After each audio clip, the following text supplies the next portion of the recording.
All right. What I'm going to talk about today is it's a topic that's prevalent out in the churches, and that's basically what is the rapture? And if you look in the Merriam-Webster, the dictionary, it defines the rapture as an expression or manifestation of ecstasy or passion, or a state of experience of being carried away by overwhelming emotion, or a mystical experience in which the spirit is exalted to a knowledge of divine things, and the final assumption of Christians into heaven during the end time according to Christian theology. For our purpose, we're going to just focus on the fourth definition. And there are three basic concepts of the rapture. You got a pre-tribulation rapture, a mid-tribulation rapture, or a post-tribulation rapture. So the majority of mainstream Christian churches subscribe to the pre-tribulation rapture concepts. It's their belief that the church will be carried away just prior to the time of tribulation, and they have several verses that they point to in support of their point of view. First one is 1 Thessalonians 4, starting in 13. It says, "Now, brothers, we do not wish you to be ignorant concerning those who have fallen asleep, lest you be sad as others who have no expectation. For if we believe that Yeshua died and rose again, so also Elohim shall bring with him those who sleep in Yeshua. For this we say to you by the word of the Master, that we, the living who are left over at the coming of the Master, shall in no way go before those who are asleep. Because the Master himself shall come down from heaven with a shout, with the voice of the chief messenger, and with the trumpet of Elohim, and the dead in Messiah shall rise first. Then we, the living who are left over, shall be caught away together with them in the clouds to meet the Master in the air. And so we shall always be with the Master. So then, encourage one another with these words." Also, 1 Corinthians 15, starting in 51. "See, I speak a secret to you. We shall not all sleep, but we shall all be changed in a moment, in the twinkling of an eye, at the last trumpet. For the trumpet shall sound, and the dead shall be raised incorruptible, and we shall be changed. For this corruption has put on incorruption, and this mortal to be put on immortality." In 1 Thessalonians 5:9, "Because Elohim did not appoint us to wrath, but to obtain deliverance through our Master, Yeshua Messiah." The problem is none of these actually support a pre-tribulation rapture. Only the 1 Corinthians verse hints as to a time frame, and that is at the last trumpet. The problem is Revelation describes what happens with each of the trumpets. Revelation 8:7, "And the first messenger sounded, and there came to be hail and fire mixed with blood, and they were thrown to the earth, and a third of the trees were burned up, and all the green grass was burned up." So here we have at the first trumpet, which they all agree is part of the tribulation, a third of the trees on the earth and all the grass is burned up. Yet the pre-tribulation proponents point to 1 Corinthians 15 as evidence of their position, but it clearly says they will still be here at the sound of the seventh trumpet. So once again, how can you be raptured pre-tribulation if you're here during something that happens during the tribulation, but they never seem to put those two things together? A couple other verses they like to point to are Matthew 24:40-41. "Then two shall be in the field, one shall be taken and the other left. Two women shall be grinding at the mill, one shall be taken and the other left." And also Luke 17:34-36. "I tell you, in that night there shall be two men in the bed, one shall be taken, the other left. Two women shall be grinding together, one will be taken, and the other left. Two men shall be in the field, one taken, and the other left." Many evangelicals just accept the pre-tribulation rapture doctrine as fact without researching it themselves. They sit at the church on Sunday and listen to the man behind the pulpit preach it because that's what he was taught to do in the seminary, and they say amen. They never seem to notice that those two passages never say which one was taken and which one was left. Matthew 24:38 and 39 hints to who is who. "For as in the days that there were before the flood, they were eating and drinking, marrying and giving in marriage, until that day Noah entered into the ark, and knew not until the flood came, and took them all away. So shall also this coming of the Son of Man be."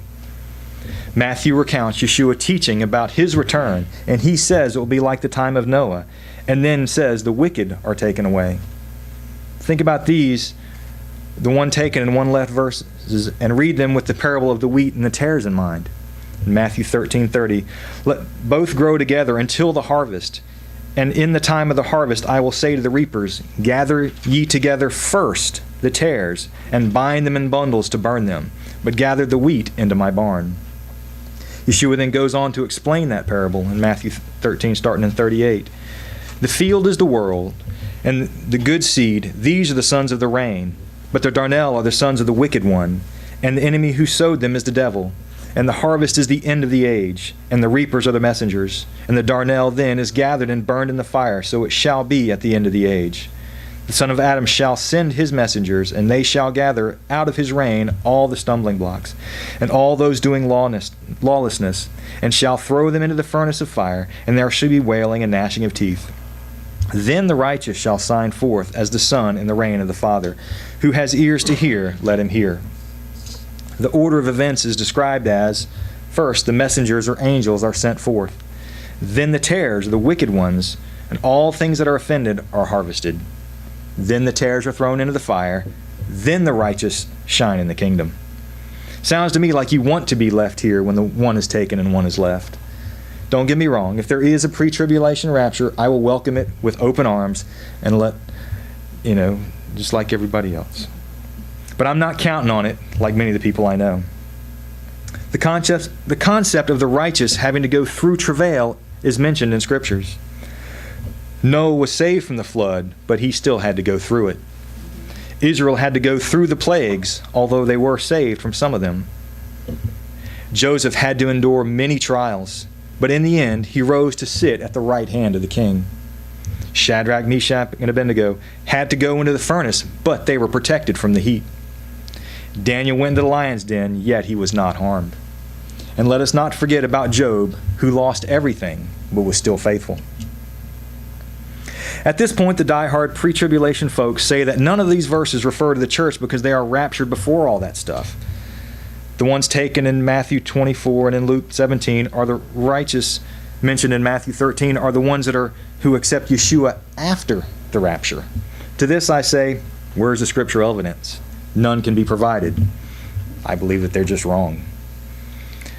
I truly believe that Paul was talking about this in his letter to the Thessalonians in chapter 2. It says, as to the coming of our Master Yeshua Messiah and our gathering together to him, we ask you, brothers, do not become easily unsettled in mind or troubled, either by spirit or by word or letter, as if from us, as if the day of Yahweh has come. Let no one deceive you in any way, because the falling away is to come first, and men of lawlessness be revealed, the son of destruction.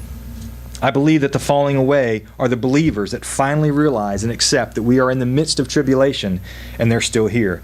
They cannot accept that they would be left behind, and they therefore fall away. I think I've provided evidence against the pre-tribulation rapture, so now we must examine the mid-tribulation and post-tribulation.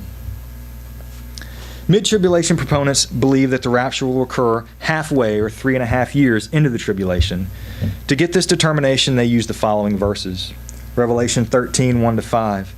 And I stood in the sand of the sea, and I saw a beast coming up out of the sea, having 7 heads and 10 horns, and on his horns 10 crowns, and on his heads names of blasphemy. And the beast I saw was like a leopard, and his feet were like the feet of a bear, and his mouth like the mouth of a lion. And the dragon gave him his power, and his throne, and great authority. And I saw one of his heads as having been slain to death, and his deadly wound was healed. And all of the earth marveled after the beast. And they worshipped the dragon, who gave authority to the beast. And they worshipped the beast, saying, who is the beast? Who is able to fight with him? And he was given a mouth speaking great matters and blasphemies. And he was given authority to do so for 42 months. And Daniel 7, and starting in verse 23, this is what he said. The fourth beast is the fourth rain on the earth, which is different from all other rains. And it devours all the earth, tramples it down, and crushes it. And the 10 horns are 10 sovereigns of this reign. They shall rise, and another shall rise after them, and it is different from the first ones. And it humbles 3 sovereigns, and speaks words against the Most High, and it wears out the set-apart ones of the Most High, and it intends to change appointed times and law, and they are given into his hand for a time and times and half a time. So here the word times is reckoned to be a year. So time plus times and half a time would equal 3.5 years. In Revelation 12, starting in verse 4, "And his tail draws a third of the stars of the heaven and throws them to the earth. And the dragon stood before the woman who was about to give birth, to devour her child as soon as it was born. And she bore a male child who was to shepherd all nations with a rod of iron. And her child was caught away to Elohim and his throne. And the woman fled in the wilderness, where she has a place prepared by Elohim to be nourished there 1,260 days." So 1,260 days is real close to 3.5 years.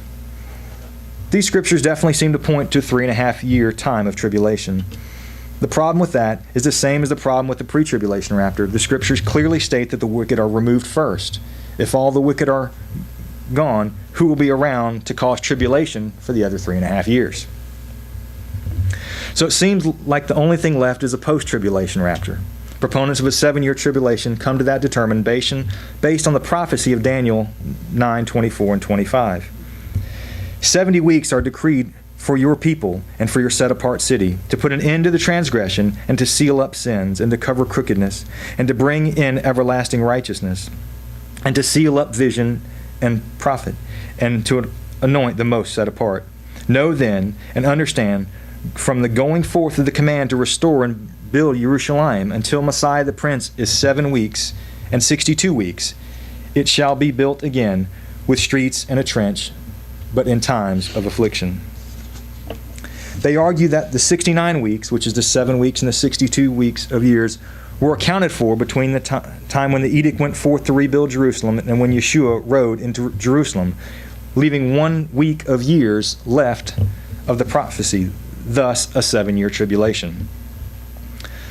The problem is, it seems like a long stretch, and I can't remember in any other place in Scripture where a prophetic time period is split.